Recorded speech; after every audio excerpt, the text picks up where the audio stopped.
6월 마지막 주일입니다. 어제부터 중부지방에 장마가 시작되었습니다. 장마가 안전하게 지나가기를 원합니다. 하나님께서 오늘 이 시간 성전에서 또는 가정에서 예배하는 성도님들에게 은혜와 평강과 능력 주시기를 원합니다. 우리 주위를 둘러보시면서 한번 인사하겠습니다. 당신과 함께하는 예배는 제게 큰 기쁨입니다. 반갑습니다. 사랑합니다. 당신과 함께하는 예배는 제게 큰 기쁨입니다. 반갑습니다. 사랑합니다. 오늘 설교 제목은 결실하기 위하여 해야 할 일입니다. 본문은 호세아서 10장 12절 한 절을 읽었습니다. 호세아는 북이스라엘의 선지자였습니다. 호세아가 예언 활동을 펼칠 당시의 왕은 여로보암 2세였고 이후에 6명의 왕이 바뀌었습니다. 당시 이스라엘은 정치, 경제, 군사 전 분야가 고르게 성장하고 있었습니다. 오랜 동안 평안을 누렸고 물질적인 풍요도 이루었습니다. 그러나 이러한 외적 성장에도 불구하고 영적으로는 매우 혼란했고 타락했습니다. 가나안 신들을 섬겼고 하나님을 온전히 경외하지 않았지요. 하나님을 섬긴다는 미명하에 산당, 심지어는 야훼 제단에서조차 음란한 짓을 저질렀습니다. 그저 외적인 번영에 취해서 하나님의 심판이 다가오고 있음을 알지 못했습니다. 세속적인 욕망을 채우는데 급급했고 귀족이나 관리들은 자기들의 배를 불리기 위해 인권을 유린하고 착취하는 일도 서슴지 않고 행했습니다. 사실상 이런 종교적, 사회적 타락은 바알 숭배와 깊이 연관된 행위들이었습니다. 인간은 어리석어서 안정과 풍요를 누릴 때 하나님께 감사하고 하나님을 찬양해야 하는데 오히려 잊어버립니다. 하나님의 은혜를 망각하면 어떻게 됩니까? 방종하게 됩니다. 눈이 어두워져서 옳은 것과 그른 것을 구분할 능력을 상실합니다. 끝내 하나님의 진노를 불러오고 멸망으로 치닫게 됩니다. 하나님은 아수르를 들어 북이스라엘을 심판합니다. 기원전 748년 디글랏 빌레셀 3세가 사마리아를 공격합니다. 그리고 11년 후에 다시 2차 공격을 감행했고 기원전 724년에서 722년까지 3년간 살마네셀 5세와 사르곤 2세가 파성적인 공격을 감행하며 북왕국 이스라엘은 기원전 722년에 완전히 패망합니다. 호세아 선지자는 백성들에게 죄와 우상 숭배에서 돌이켜 전능하시고 거룩하신 하나님께 돌아올 것을 강하게 권면했습니다. 호세아서는 호세아와 아내 고멜의 가정사를 통해 하나님의 사랑이 얼마나 크고 변함이 없는가를 우리에게 보여주고 있습니다. 죄에 빠졌을지라도 회개하고 돌아오면 하나님은 용서하신다. 그러므로 마음을 돌이키라. 우상을 멀리하라. 죄를 짓지 말고 공의를 심고 인애를 거두라고 호세아 선지자는 백성들에게 호소합니다. 호세아 1장 2절에 하나님은 호세아에게 이렇게 말씀하셨습니다. 여호와께서 처음 호세아에게 말씀하실 때 여호와께서 호세아에게 이르시되 너는 가서 음란한 여자를 맞이하여 음란한 자식들을 낳으라. 이 나라가 여호와를 떠나 크게 음란함이니라 하시니. 하나님의 명령에 따라 호세아는 디브라임의 딸 고멜을 아내로 맞이합니다. 그러나 고멜은 행실이 바르지 않은 여인이었습니다. 결혼식 때 남편이 준 사랑의 징표를 다른 남자에게 주고 그와 부정을 저지릅니다. 왜 하나님은 호세아에게 정숙한 여인을 마다하고 음란한 아내를 취하여 음란한 자식을 낳으라고 하셨을까요? 바로 이스라엘이 음란한 여자 고멜과 같다는 겁니다. 하나님은 이스라엘을 태에서부터 선택하셨고 돌보시며 사랑하셨지만 이스라엘은 이런 하나님을 저버리고 우상을 섬기면서 창기처럼 살고 있었습니다. 호세아는 결혼했지만 집을 나가서 음란한 행위를 하는 아내 고멜을 몇 번이나 찾아 데리고 옵니다. 그를 통해 하나님이 우상을 숭배하며 배신하고 떠나 죄에 빠진 이스라엘을 포기하지 않고 사랑하신다는 것을 몸소 체험하게 되었고 그것을 이스라엘 백성들에게 선포한 것입니다.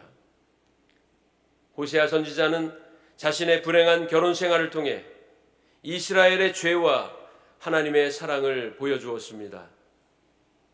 호세아는 결혼의 달콤한 꿈을 버린 채 바람난 여자와 결혼했고 평생 바람기 있는 여자와 결혼 생활을 했습니다.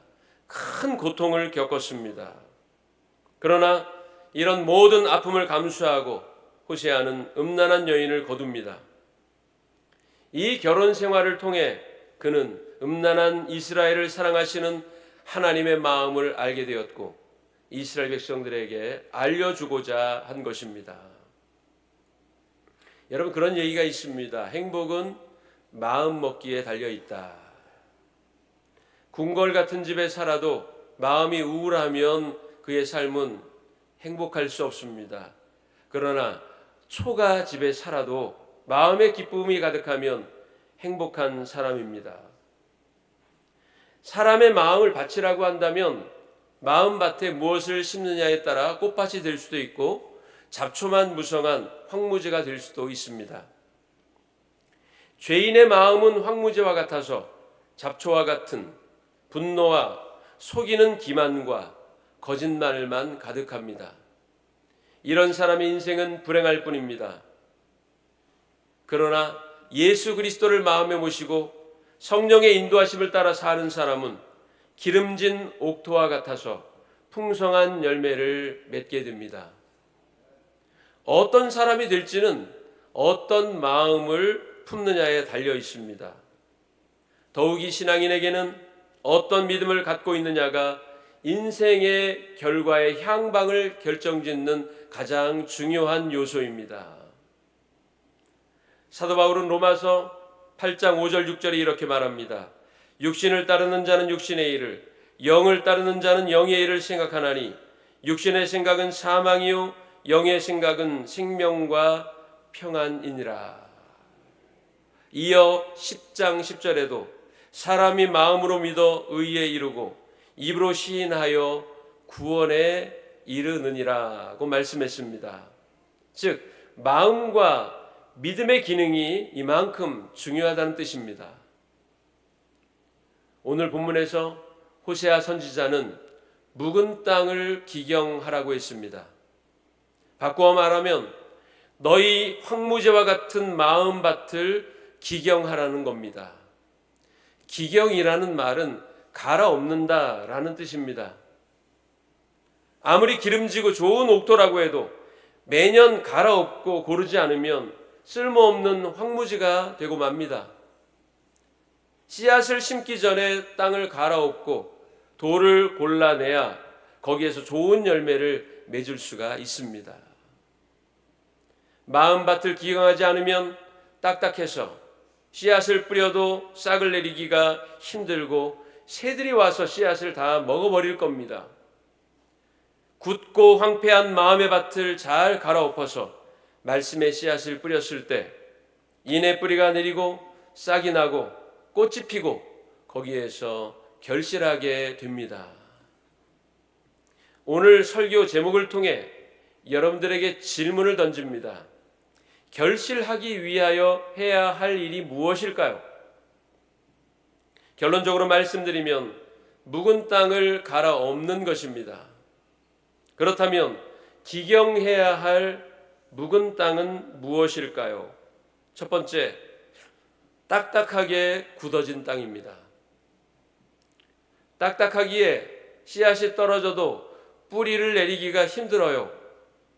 나로 가득한, 욕심으로 가득한 세상 가치에 경도된 마음과 영혼이 바로 기경되지 않는 땅입니다. 하나님의 말씀을 받아들이지 않아요. 가르침을 거부합니다. 내 생각만 가득합니다. 이런 마음의 밭에는 영양분이 없고 바짝 메말라 있습니다. 기름지고 윤택한 땅에 씨를 심어야 잘 자라고 많은 열매를 맺을 수 있는데 이러한 마음의 땅은 그럴 준비가 되어 있지 않습니다. 그리고 기경되지 않은 묵은 땅은 완악한 마음이기도 합니다. 말씀을 들어도 감동이 없고 감격도 느껴지질 않아요. 비판하는 마음만 앞섭니다. 말씀을 들어도 기쁨이 없고 아무런 은혜와 감동이 없다. 말씀을 들어도 나와는 별로 상관이 없는 말씀으로 들려진다. 아무런 도전도 없고 깨닫는 것도 없다고 여겨지신다면 혹시 내 마음의 밭이 딱딱하게 굳어진 것은 아닌지 점검해 보시기를 바랍니다. 여러분, 아이들 콘서트에 가면 정말 가관입니다. 저는 가보지는 않았지만 여러분 TV를 통해서 보면은 난리도 그런 난리가 아니잖아요. 가수가 무대 위로 걸어 나오다가 잠깐 움찔하기만 해도 환호성이 막 나옵니다. 그리고 마이크를 들고 하고 헛기침만 해도요 깍 하고 아주 소리를 질러요. 그리고 마이크에다 대고 여러분 이 한마디만 해도요 거의 기절 직전까지 갑니다.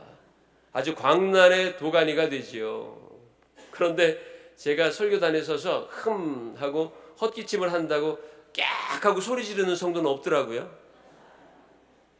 마이크를 잡고 성도님들 안녕하세요 하고 인사할 때 기절 직전까지 가는 성도는 못 봤습니다.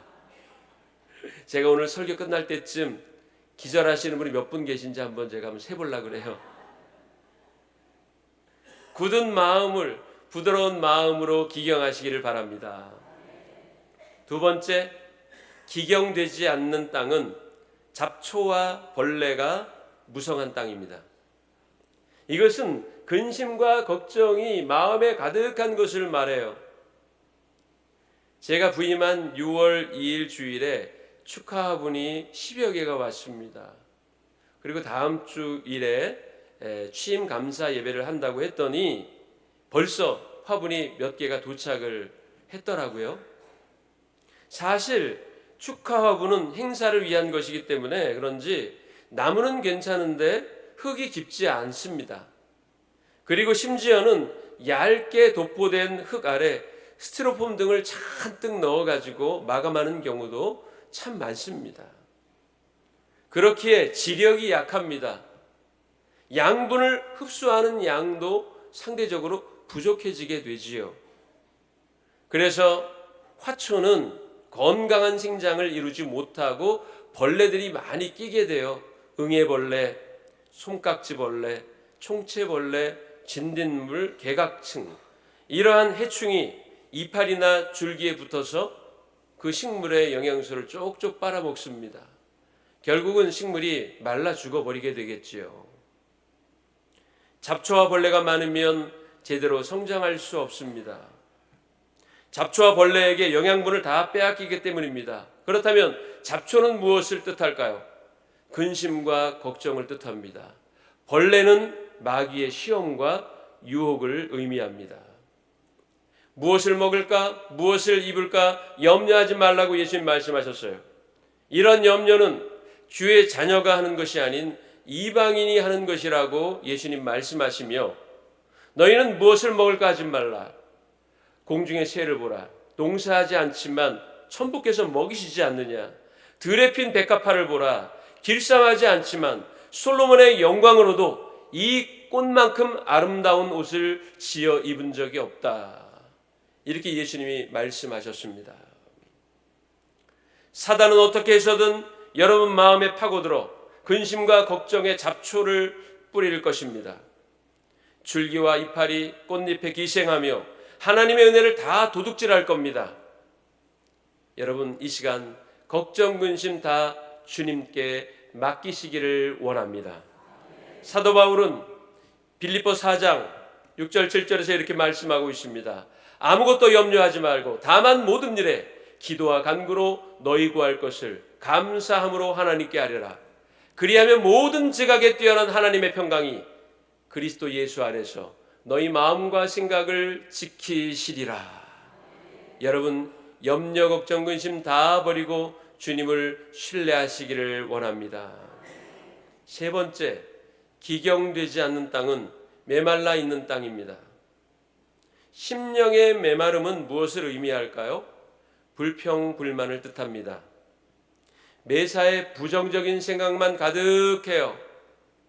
부정적인 분위기가 가득한 가정에서 자란 아이들은 부정적인 사람으로 성장합니다. 부정적인 생각에 사로잡히면 편안한 인간관계를 맺는 일에도 어려움을 느낍니다. 심령이 메마르다 보니까 신앙생활을 해도 기쁨이 없고 가정생활에도 기쁨이 사라지며 사랑도 메말라 가는 것입니다. 여러분, 기능성 화장품 중에 보습제라는 게 있어요. 보습이란 수분을 촉촉하게 유지해주는 기능성 화장품입니다. 건조한 피부는 온갖 트러블이 발생하지요. 갈라지거나 피부 질환이 생기거나 각질이 많이 떨어질 수 있기 때문에 피부의 수분을 유지시켜주는 게 참 중요한 일이라고 하더라고요. 여러분, 신앙생활에도 보습이 필요합니다. 가장 훌륭한 보습제가 뭔지 압니까? 바로 감사입니다. 감사가 곧 심령의 메마름을 방지해주는 유용한 보습제임을 기억하시고 불평은 멀리하고 감사의 삶을 사시기를 바랍니다. 자, 기경되지 않는 세 가지 땅에 대해서 배웠으면 이번에는 기경을 위한 준비 세 가지를 말씀을 드립니다. 첫 번째는 뉘우침과 회개입니다. 회개는 곧 굳어진 땅을 갈아엎고 돌멩이를 제거하고 잡초를 뽑아내는 과정입니다. 이런 과정이 선결되어야 씨를 뿌릴 수 있는 거예요. 역대하 7장 14절에 하나님은 솔로몬에게 이렇게 말씀하셨습니다. 내 이름으로 일컫는 내 백성이 그들의 악한 길에서 떠나 스스로 낮추고 기도하여 내 얼굴을 찾으면 내가 하늘에서 듣고 그들의 죄를 사하고 그들의 땅을 고칠지라. 악한 길에서 떠나 겸손히 기도하며 하나님의 은혜를 구할 때 하나님은 우리에게 자비를 베풀어 주십니다. 예수님도 산상수훈에서 이렇게 말씀하셨습니다. 마태복음 5장 23, 24절입니다. 그러므로 예물을 제단에 드리려다가 거기서 내 형제에게 원망 들을 만한 일이 있는 것이 생각나거든 예물을 제단 앞에 두고 먼저 가서 형제와 화목하고 그 후에 와서 예물을 드리라. 회개는 돌이키는 것이요 자기의 행위를 옳게 고치는 것입니다. 우리가 죄를 깨닫고 뉘우치면 하나님은 조건 없이 용서해 주십니다. 요한일서 1장 9절을 함께 읽어볼까요? 시작. 만일 우리가 우리 죄를 자백하면 기는 미쁘시고 의로우사 우리 죄를 사하시며 우리를 모든 불의에서 깨끗하게 하실 것이요. 아멘. 깨끗하고 정결한 마음에 비둘기 같은 성령이 임하는 겁니다. 제가 신학교에 다닐 때 친한 친구 7명이 있었습니다. 그 친구들과 어떻게 하면 신학교 생활을 잘 할 수 있을까? 어떻게 하면 목회자가 되기 위한 준비를 잘 할 수 있을까? 이야기를 하다가 수업 시작 전 1시간 전에 학교에 도착해서 그때 웰치 채플이 있었습니다. 웰치 채플에는 한 골방이 있었는데 그 골방에 모여서 아침 큐티를 하자. 그래서 7시 30분에 학교에 도착해서 그 웰치 채플 골방에 들어가서 함께 모여 기도하고 찬송하고 말씀을 읽고 죄를 고백했습니다. 웨슬리가 했던 것처럼 빠지지 않고 했던 것은 죄의 고백이었어요. 어제 하루 동안 또 학교에 오는 동안 혹시 마음에 생각나는 죄가 있다면 서로 이야기해보자 하고는 서로 죄를 고백하며 그 죄를 용서받기 위하여 함께 기도했습니다. 그 큐티가요, 고민 많고 혼란했던 신학교 시절을 잘 이겨낼 수 있게 해준 원동력이 됐습니다. 두 번째, 기경을 위한 준비 두 번째는 자기 비움과 포기입니다. 사람은 누구나 계획이 있습니다. 하루를 살아도 계획 없이 사는 사람은 없습니다. 여러분들도 인생에 단기적인 또한 중장기적인 계획이 다 있으리라 생각됩니다. 그러나 그 계획이 나만의 계획이라면, 하나님과는 전혀 상관이 없는 계획이라면 재고하십시오. 하나님께서 지시하시고 하나님께 영광을 돌리는 계획인지를 점검해야 합니다. 신앙적으로 우리는 내 계획만 잔뜩 늘어놓고 하나님은 조력자로 삼는 사람이 있습니다. 이것이 문제입니다. 하나님은 조력자가 아니라 주권자입니다. 내가 세운 계획에 하나님은 그저 들러리 서시는 분이 아니고 하나님이 주도하시고 우리는 뒤따라가야 복된 삶을 살 수 있습니다. 사도 바울은 지독히도 자기애가 강했습니다. 바리새인인 것을 자랑스럽게 생각했고 태어나면서부터 로마 시민권을 가진 것에 대하여 자랑했습니다. 높은 지식을 가진 것이 자랑거리였어요. 그러나 그때 그는 포학자, 회방자였습니다. 하나님의 교회에 거치는 돌이었습니다. 바울은 그때 자신을 이렇게 표현하고 있습니다. 디모데전서 1장 13절 말씀 보니까 내가 전에는 비방자요 박해자요 폭행자였으나 도리어 긍휼을 입은 것은 내가 믿지 아니할 때 알지 못하고 행하였음이라. 그러나 그가 예수 그리스도를 만나고 회심한 이후 가지고 있던 모든 것이 그리스도 예수 앞에서 얼마나 무가치한 것인지를 알게 되었습니다. 그는 그래서 그때의 이 고백을 이렇게 우리에게 전해주고 있습니다. 미쁘다 모든 사람이 받을 만한 이 말이요, 그리스도 예수께서 죄인을 구원하시려고 세상에 임하셨다 하였도다. 죄인 중에 내가 괴순이라. 그러나 내가 긍휼을 입은 까닭은 예수 그리스도께서 내게 먼저 일체 오래 참으심을 보이사 후에 주를 믿어 영생 얻는 자들에게 본이 되게 하려 하심이라. 아멘. 자기 비움의 표본은 예수 그리스도이십니다. 케노시스, 자기 비움. 내가 죽어야 예수님이 내 속에 사시며 역사해 주심을 기억하시기를 원합니다. 세 번째, 기경을 위한 준비는 자기 희생과 수고입니다. 수고하지 않은 사람은 결실할 수 없습니다. 자, 먼저 목회하던 그 교회에 한 권사님이 계셨어요.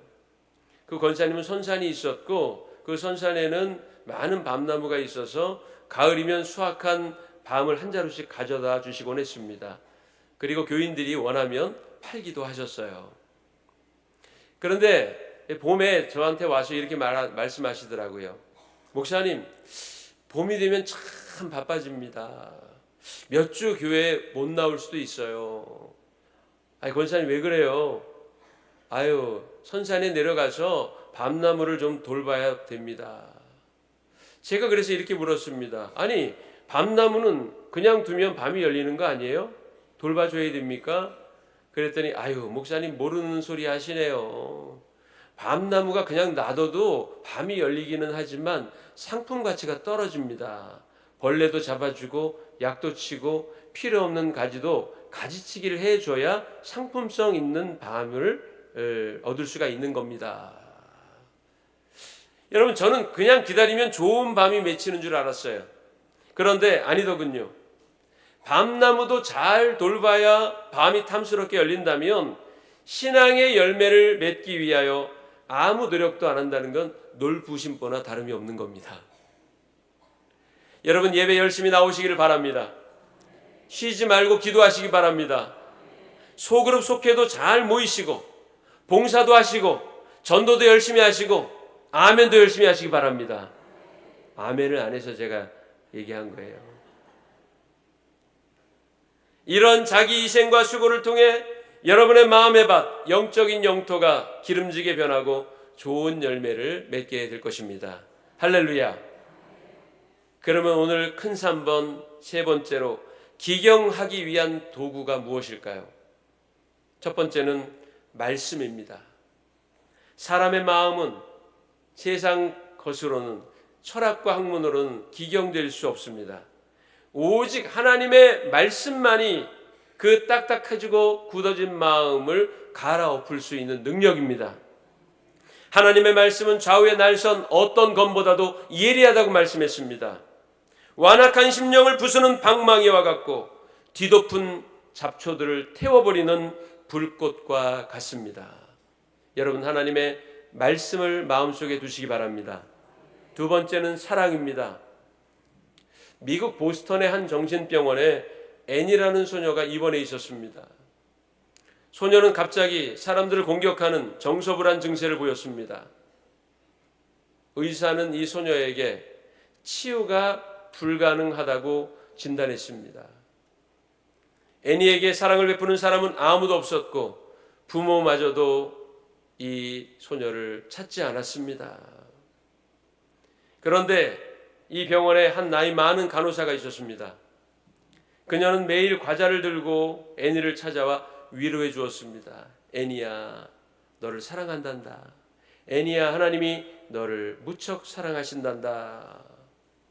나이가 든 간호사는 아무 반응도 없는 이 소녀를 극진하게 돌봤습니다. 한결같은 사랑을 쏟아 부었더니 그때부터 애니의 마음의 문이 조금씩 열리기를 시작했고 밝은 웃음을 되찾았으며 정상의 몸으로 돌아왔습니다. 건강을 찾아 기쁨의 나날을 보내던 애니가 어느 날 신문 한쪽 구석에 있는 광고를 보게 됩니다. 보지 못하고 듣지 못하고 말하지 못하는 한 소녀를 돌보아 줄 사람을 찾는다는 내용이었습니다. 애니는 광고를 보자 자기가 그 일을 해야 되겠다는 강한 소명을 느낍니다. 평생 그의 스승이 되겠다고 다짐합니다. 그녀는 그 나이 많은 간호사분이 자기를 돌봐준 그 사랑을 소녀에게 똑같이 쏟았어요. 그녀의 이름은 바로 애니 설리번입니다. 여러분들도 아실 겁니다. 그녀의 헌신적인 돌봄과 가르침이 중증장애로 아무 소망도 없는 소녀를 위대한 인물로 성장시키게 되었는데 그 소녀의 이름은 여러분들도 모두 잘 아시는 헬렌 켈러 여사입니다. 마음의 상처와 고통을 치료하는 최고의 묘약은 사랑입니다. 이기주의가 판치고 왜곡된 사랑이 방정식이 되고 있는 지금 예수 그리스도의 진정한 사랑으로 서로를 사랑할 때 상처 입은 세계가 나음을 입게 될 줄로 믿습니다. 세 번째는 성령입니다. 두려움에 숨어 지내던 제자들이 두려움을 극복하고 위대한 전도자가 될 수 있었던 것은 성령의 임재였습니다. 성령이 그들에게 임했을 때 공포와 허무감을 물리치고 놀라운 부흥의 역사를 일으켰습니다. 성령은 변화의 영입니다. 성령은 죄를 이기는 힘이요, 성도는 성령의 능력을 의지하며 살아야만 좋은 열매를 맺을 수 있습니다. 네 번째는 인내입니다. 따라해 봅시다. 인내. 참는 거죠. 농부는 기다릴 줄 아는 사람입니다. 오늘 씨앗을 뿌리고 내일 열매를 기대하는 농부는 아무도 없습니다. 제대로 기경하고 심었다면 때가 되면 열매가 맺히리라는 믿음을 가지고 한여름의 때약볕을 견디고 세차게 내리붙는 소나기를 견디며 부는 바람도 극복하는 겁니다.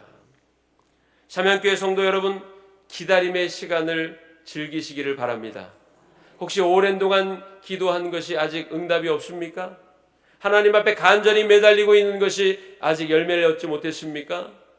여러분, 기다림은 열매의 기쁨을 증폭시킨다는 사실을 기억하시기 원합니다. 사랑하는 이를 만나러 가는 사람은 준비하면서도 기분이 좋아요. 무슨 옷을 입을까? 무슨 가방을 들고 갈까 고민하는 것 자체를 즐기잖아요. 기다림의 시간은 만남의 기쁨을 배가시키는 요소입니다.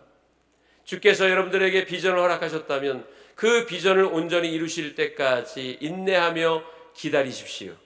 하나님은 반드시 가장 완전하게 결실하게 해주실 것입니다. 5번째 마지막입니다. 순종입니다. 농부는 아무 때나 씨를 뿌리지 않습니다. 아무 때나 땅을 갈지도 않아요. 겨울에 땅을 가는 농부는 없습니다. 여름에 중간밖에 자라지 않는 이삭을 잘라내는 농부도 없습니다.